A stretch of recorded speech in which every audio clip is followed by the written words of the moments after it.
പത്രത്താളുകളിൽ 8 column പരസ്യം നൽകി സർക്കാർ ഖജനാവ് ധൂർത്തടിച്ച് നിറഞ്ഞു നിന്നതുകൊണ്ടോ കോടികൾ പൊഴിച്ച് തുരങ്കപാതയുടെ സ്വിച്ച് ഓൺ കർമ്മം നിർവഹിച്ച് പന്തൽ കെട്ടി ആഘോഷിച്ചതുകൊണ്ടോ ഇനി കാര്യമില്ല എന്ന് ഉറക്കെ പ്രഖ്യാപിച്ചുകൊണ്ട് UDFന്റെ പടയൊരുക്കം മുന്നേറുന്നുണ്ട്.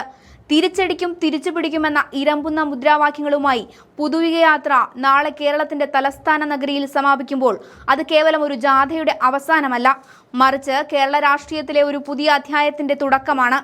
ദേശീയ രാഷ്ട്രീയത്തിലെ അതികായനായ രാഹുൽ ഗാന്ധി എന്ന പ്രതിപക്ഷ നേതാവിനെ തന്നെ ഇറക്കിക്കൊണ്ട് സമാനതകളില്ലാത്ത ഒരു പടയൊരുക്കത്തിനാണ് പ്രതിപക്ഷ നേതാവ് VD സതീശനും ടീം UDFും തിരുവനന്തപുരത്ത് കളമൊരുക്കിയിരിക്കുന്നത്. CPMന്റെ ഉരുക്കുകോട്ടകളിൽ വിള്ളൽ വീണുകൊണ്ടിരിക്കുന്ന ഈ കാലഘട്ടത്തിലാണ് സതീശന്റെ മിന്നും പ്രകടനം എന്നതും ഏറെ ശ്രദ്ധേയമാണ്. സ്വന്തം പാർട്ടിക്കുള്ളിൽ കൊടുങ്കാറ്റ് വിതച്ച് PK ശശിയെയും G സുധാകരനെയും പോലുള്ള കരുത്തരായ നേതാക്കൾ കണ്ണൂർ കോട്ടയിൽ നിന്ന് പണി നോക്കിപ്പോയിരിക്കുന്നു. പോണേൽ പോട്ടെ എന്ത് സുധാകരനെന്നും വേറെ ചോദ്യം ചോദിക്കടാ എന്നും മാധ്യമങ്ങളോട് കയർത്ത് സംസാരിക്കുന്ന MV ഗോവിന്ദൻ മാഷിന് പോലും ഇന്ന് കാര്യങ്ങൾ കൈവിട്ടുപോയ അവസ്ഥയാണ്. പാർട്ടി മെമ്പർഷിപ്പ് ഇനി പുതുക്കാനില്ലെന്ന സുധാകരൻ മുഖത്തു നോക്കി പ്രഖ്യാപിച്ചതോടെ കളം തിരിഞ്ഞുവെന്ന് ബോധ്യപ്പെട്ട CPM നേതൃത്വം MA ബേബിയെ പോലെയുള്ള മുതിർന്ന നേതാക്കളെ ഇറക്കി അനുരഞ്ജന ശ്രമങ്ങൾ നടത്തുകയാണ്. എന്നാൽ ഈ ആഭ്യന്തര കലഹങ്ങൾക്കിടയിൽ പതറാതെ കൃത്യമായ പ്ലാനിങ്ങോടെയാണ് UDF മുന്നോട്ടു പോകുന്നത്. ഇത് സതീശനും കൂട്ടരും തീർക്കുന്ന ഒരു രാഷ്ട്രീയ വിസ്മയമാണ്. നാളെ തലസ്ഥാന നഗരി സാക്ഷ്യം വഹിക്കാൻ പോകുന്നത് വലിയൊരു രാഷ്ട്രീയ മാറ്റത്തിനാണ്. ധനമന്ത്രി KN ബാലഗോപാൽ നിയമസഭയിൽ അവതരിപ്പിച്ച സ്വപ്ന ബജറ്റുകളെയും പൊള്ളയായ വാഗ്ദാനങ്ങളെയും വെല്ലുവിളിച്ചുകൊണ്ട് കർണാടക മോഡലിലുള്ള ജനകീയ ഗ്യാരണ്ടികളുമായാണ് രാഹുൽ ഗാന്ധി നാളെ വരുന്നത്.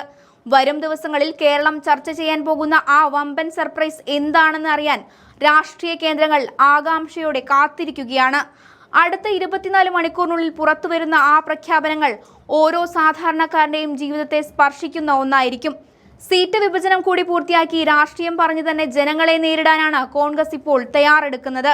പുതുയുഗയാത്രയുടെ സമാപനത്തോടെ ടീം UDF ഒരു പടച്ചട്ടയണിഞ്ഞ പടയാളികളെ പോലെ പോർക്കളത്തിലേക്ക് ഇറങ്ങുകയാണ്. ഭരണപക്ഷത്തിന്റെ അഴിമതിക്കും സ്വജനപക്ഷപാതത്തിനുമെതിരെ ജനങ്ങളുടെ മനസ്സ് കീഴടക്കാൻ രാഹുൽ ഗാന്ധിയുടെ സാന്നിധ്യവും സതീശന്റെ തന്ത്രങ്ങളും ഒന്നിക്കുമ്പോൾ അത് പിണറായി സർക്കാരിന്റെ ഉറക്കം കെടുത്തുമെന്ന കാര്യത്തിൽ സംശയമില്ല. തിരിച്ചടികൾക്ക് ശേഷം വലിയൊരു തിരിച്ചുവരവിനായി UDF സജ്ജമായി കഴിഞ്ഞു. നാളെ തിരുവനന്തപുരത്ത് രാഹുൽ ഗാന്ധി നടത്തുന്ന ആ വലിയ പ്രഖ്യാപനം കേരളത്തിന്റെ രാഷ്ട്രീയ ഭാവിയെ തന്നെ മാറ്റിമറിക്കും. ഇനിയൊരു വീഴ്ചയുണ്ടാകില്ലെന്ന് ഉറപ്പിച്ചു പറഞ്ഞുകൊണ്ട് ജനകീയ ഗ്യാരണ്ടികളുമായി ടീം UDF നാളെ തെരഞ്ഞെടുപ്പ് ഗോതയിലേക്ക് ഔദ്യോഗികമായി ചുവടുവെക്കുകയാണ്.